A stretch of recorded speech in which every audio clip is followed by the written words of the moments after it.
Olá, estamos aqui direto da Campus Party na Rádio Geek com a Carolina. A Carolina é da MJV. A Carolina tem um nome assim que é super sensacional, ela mesma que vai falar. Qual é, Carol? Macaroni. Aê! Então, e nós vamos falar, sabe do quê? Nós vamos falar sobre design como forma de resolver problema. Putz, será que desenhando se resolve problema? Os meus filhos iam gostar disso, mas a Carolina vai falar isso pra gente. Vai lá, Carol, me conta, como é que pode design resolver problemas de uma companhia ou de uma empresa? Pois é, como quem diria, né? O design ele entra como uma ferramenta, né, para ajudar as empresas a pensarem de uma forma diferente.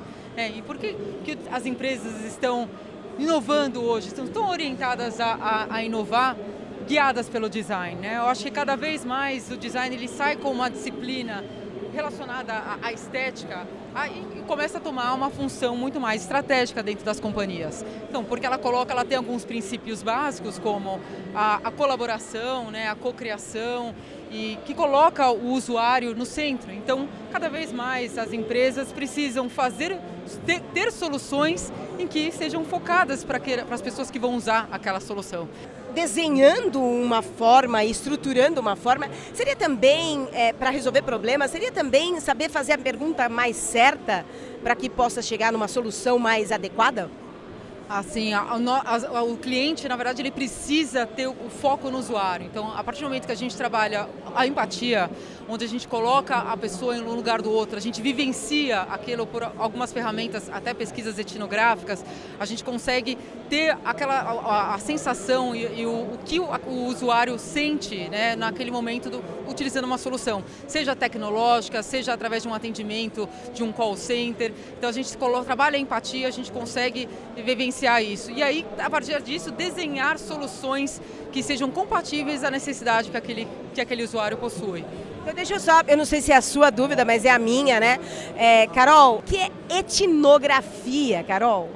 É uma ótima pergunta, na verdade uma disciplina onde a gente faz pesquisas em campo, né, através do comportamento das pessoas. Então a gente vai em campo entender, né, como que as pessoas realmente utilizam aquele produto ou serviço, trabalhando no comportamento dela e não só aquilo que elas realmente falam, né? Então quando a gente trabalha na etnografia, em pesquisas qualitativas, a gente observa, né, no comportamento que a pessoa faz. Então isso traz muito mais insumos e percepções de propósito e de comportamento que trazem diretamente impacto numa solução que aquele cliente está trabalhando. Mas, putz, eu adoraria um exemplo. Carol, você tem um? Dentro da área da saúde, a gente se passar por um paciente, né? Então, a gente entendeu, todo mundo já se passou por um paciente um dia, todo mundo já vivenciou um momento de hospital e sabe o que é entrar no pronto-socorro, o que é ter uma fila de espera. Então, no momento que a gente faz uma pesquisa e a gente coloca os nossos consultores como os pacientes e se passam ali naquela situação, então a gente consegue vivenciar, né, numa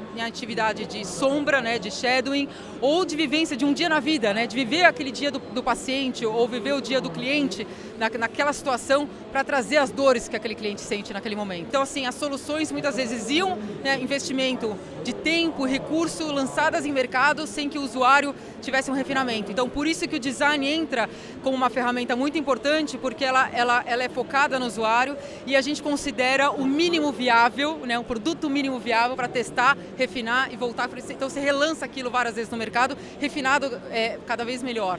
Carol, ainda em algumas organizações, pela tua experiência com as pessoas e tudo mais, você percebe que as organizações têm ainda organização que não coloca o usuário no centro, sabe, que resolve problemas olhando pelo próprio umbigo, ou que não leva em consideração isso, porque acha que isso não é importante? Você ainda vê isso?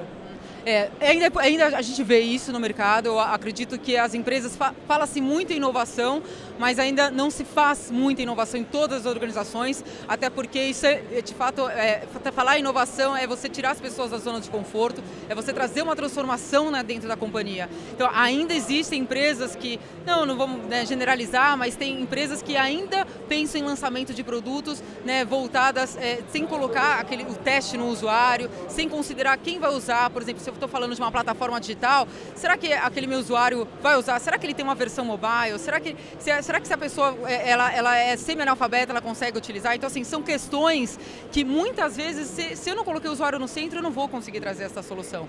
Hoje a gente precisa menos dar respostas e mais fazer perguntas. O que você acha disso?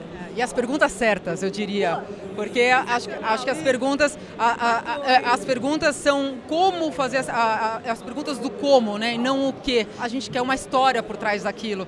Então, muitas vezes a gente descobre insights, né, ideias que surgem de algum comentário que aquela pessoa fez, não relacionado diretamente àquele segmento, fazendo as perguntas certas para que elas nos conte uma história. Eu acho que esse é a grande sacada da inovação, né? Acho que é uma grande história que a gente precisa decifrar, né? E como um grande quebra-cabeça, na análise a gente clusteriza tudo isso para montar uma grande big picture, né? De todo o cenário, de todo o desafio que o cliente precisa. Uma última palavra, o que você diria para os nossos jovens aqui, campuseiros, e que estão aqui ouvindo a gente, né? O que eles deveriam fazer para ter essa visão além do alcance, né? Que a gente pode dizer que além de só a tecnologia, mas cuidar de humano, né? O que você daria de dica, assim, a dica final? Eu acho que é muito legal isso que você comentou, porque aqui a gente está num evento de tecnologia com muitos jovens. A gente não pode ter esse descolamento, né, do aspecto humano em qualquer solução tecnológica que for criada ou qualquer solução analógica que for criada, porque no fim somos nós que os utilizaremos, né, dentro das nossas necessidades. Então eu acho que esse é o principal ponto, né, se colocar de fato no lugar daquela pessoa que vai utilizar aquela solução para ver, será que isso faz sentido? Eu preciso refinar ou não? Então, assim, eu acho que esse é o principal ponto que eu deixo de dica, né? Assim, não ter esse descolamento e colocar o usuário no centro. Então, é sempre o aspecto humano que eu estou considerando no centro dessa história. Então, eu acho que é isso, é a dica que eu deixo aí para vocês. Muito bom. Carol, obrigada pela nosso bate-papo aqui, achei muito bacana. Legal. E você que está aqui com a gente na Campus Party, na Rádio Geek, ouvindo as dicas da MJV, ficou com mais essa de Carol, a nossa Carol Macaroni. Aê! Tchau, tchau. Tchau.